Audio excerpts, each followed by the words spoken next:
Shalom. Our Torah portion this week is Naso. Let's take a look at the book of Numbers, chapter 5, verses 7 through 8. Adonai spoke to Moses, saying, "Speak to the Israelites. When men or women individually commit any wrong toward a fellow human being, thus breaking faith with Adonai, and they realize their guilt, they shall confess the wrong that they have done. They shall make restitution in the principal amount and add 1/5 to it, giving it to the one who was wronged. If the party is deceased and has no kin to whom restitution can be made, the amount repaid shall go to Adonai for the priest, in addition to the ram of expiation with which expiation is made on their behalf." Now, the law that we just read concerns a person who was found guilty of theft and having made a false statement to cover up that theft. Notice that the text speaks of a person who has been found guilty through his own confession. They confess that they have stolen and lied about it. Such a person is required to return the stolen object to its owner, plus an additional payment of 1/5 of the value of that stolen object.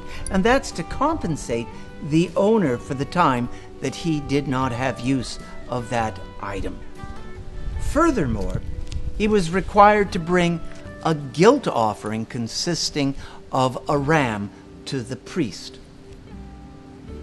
Now, Rashi makes a rather interesting and even a controversial statement about this very passage. He states that a person who is found guilty of these crimes not by his own confession, but by the testimony of at least 2 witnesses, is not liable for the additional payment of 1/5 of the value of the object, nor is that person required to bring a guilt offering to the priest. Now, this seems counterintuitive to our sense of justice. Do you remember what your mother and father taught you?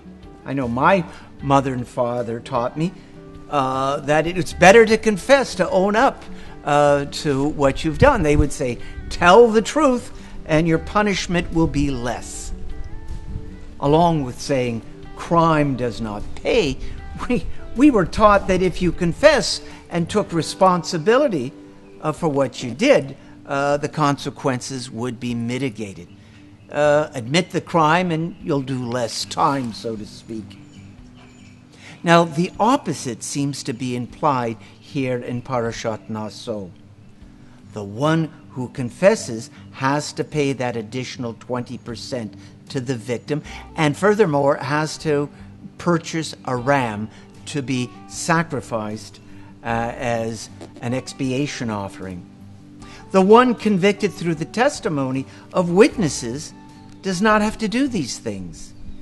Is the Torah telling us that crime does pay and that it's better not to own up to our crimes and misdemeanors? Not at all. The Canadian rabbi, Reuven Balka, tells us that the repayment of the 1/5 as additional payment and the expiation offering should be seen as, he terms, rehabilitative adjustments to take full advantage of the conceived new sensitivity exhibited by the previously insensitive thief. Now, the assumption here is that the person who confesses his sin has demonstrated a desire to change his ways. The Torah is providing this person with a path to repairing his relationship with God and with his neighbor whom he has wronged.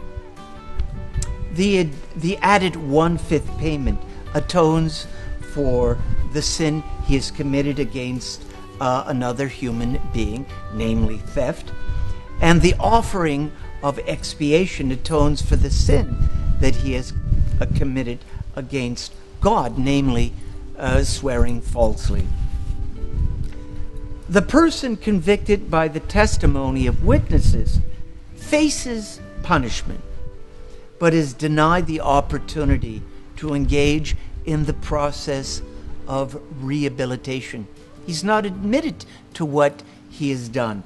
And in a sense, it's his own recalcitrance, his own stubbornness that has denied him this privilege.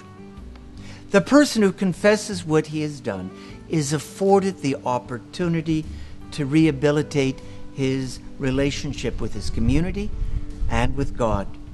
What the Torah is recommending here is not punishment for the contrite and repentant sinner, but a rehabilitative path leading to the restoration of spiritual wholeness. Well, I hope that you will read this week's Torah portion and come to your own conclusion. Shabbat Shalom.